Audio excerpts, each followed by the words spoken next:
രാധേശ്യാം രാധാമാധവത്തിലേക്ക് എല്ലാവർക്കും സ്വാഗതം. ക്ഷേത്രങ്ങളിലെത്തി ഭഗവാന്റെ അല്ലെങ്കിൽ ഭഗവതിയുടെ ക്ഷേത്രനടയ്ക്ക് മുന്നിലെത്തിയാൽ നിങ്ങൾ എന്താണ് പ്രാർത്ഥിക്കാറുള്ളത്? ആദ്യം നാമം ചൊല്ലും, പിന്നെ നമ്മുടെ പരാതികളും ആഗ്രഹങ്ങളും ആവശ്യങ്ങളും ഒരു നീണ്ട ലിസ്റ്റ് ഭഗവാന് മുന്നിൽ നിരത്തും, അല്ലേ? എല്ലാവരും ഇങ്ങനെയാണെന്ന് പറയുന്നില്ല, എന്നാലും ഭൂരിഭാഗം പേരും ഇങ്ങനെയൊക്കെ തന്നെയാണ്. പണം, പദവി, പ്രതാപം ഇതൊക്കെയാണോ മനുഷ്യന് ഏറ്റവും പ്രധാനം? ഒരിക്കലുമല്ല. നമുക്ക് ഈ ഭൂമിയിൽ ജീവിക്കാൻ ഇതൊക്കെ വേണം. എന്നിരുന്നാലും നാം മനസ്സിലാകാതെ പോകുന്ന ചില കാര്യങ്ങളുണ്ട്. അതായത് നാം ഭഗവാനോട് ചോദിക്കേണ്ട 3 കാര്യങ്ങൾ ഇപ്രകാരമാകുന്നു. ഭഗവാനെ, എനിക്ക് വേദനയില്ലാത്ത മരണം നൽകണമേ.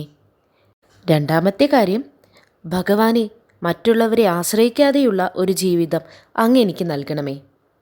മൂന്നാമത്തെ കാര്യം, ഭഗവാനെ, എൻ്റെ മരണസമയത്ത് നിൻ്റെ മാത്രം ദർശനം എനിക്ക് നൽകണമേ.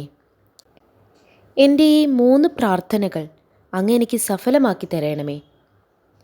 ക്ഷേത്രത്തിനുള്ളിൽ പ്രവേശിച്ചാൽ ഭഗവാന്റെ രൂപം കണ്ണുകൾ തുറന്നു പിടിച്ച് നന്നായി ദർശിക്കുക. അതിനുശേഷം കണ്ണുകൾ അടച്ച് ആ രൂപം മനസ്സിൽ ആവാഹിക്കുക. ഭഗവാന്റെ നാമങ്ങളും കീർത്തനങ്ങളും ആവോളം ചൊല്ലുക. ഒന്നും ആവശ്യപ്പെടാതെ തന്നെ നമുക്ക് അർഹതയുള്ളത് ഭഗവാൻ നമുക്ക് നൽകിക്കോളും. പ്രാർത്ഥനയ്ക്ക് ശേഷം ധൃതി പിടിച്ച് ക്ഷേത്രത്തിൽ നിന്നും പോകരുത്. ശ്രീകോവിലിനുള്ളിൽ നിന്ന് പുറത്തു കടന്ന് ക്ഷേത്ര പരിസരത്തോ ചുറ്റമ്പലത്തിനുള്ളിൽ കുറച്ചു നേരം ഇരുന്ന് നമ്മൾ ഇപ്രകാരം പ്രാർത്ഥിക്കണം. അനായാസേന മരണം വിനാ ദൈന്യേന ജീവനം ദേഹാന്തേ തവ സാന്നിധ്യം ദേഹിമേ പരമേശ്വരം. നമ്മുടെ അന്ത്യനാളുകൾ പ്രവചനാതീതമാണ്.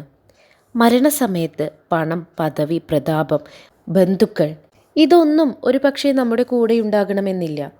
വേദനയില്ലാതെ മറ്റുള്ളവർക്കൊരു ഭാരമാകാതെ ആ വിരാട് പുരുഷന്റെ രൂപം കണ്ടുകൊണ്ടാണ് മരിക്കാൻ സാധിക്കുന്നതെങ്കിൽ അതിൽ പരം എന്ത് സുഹൃതമാണ് നമുക്ക് ലഭിക്കേണ്ടത്, അല്ലേ?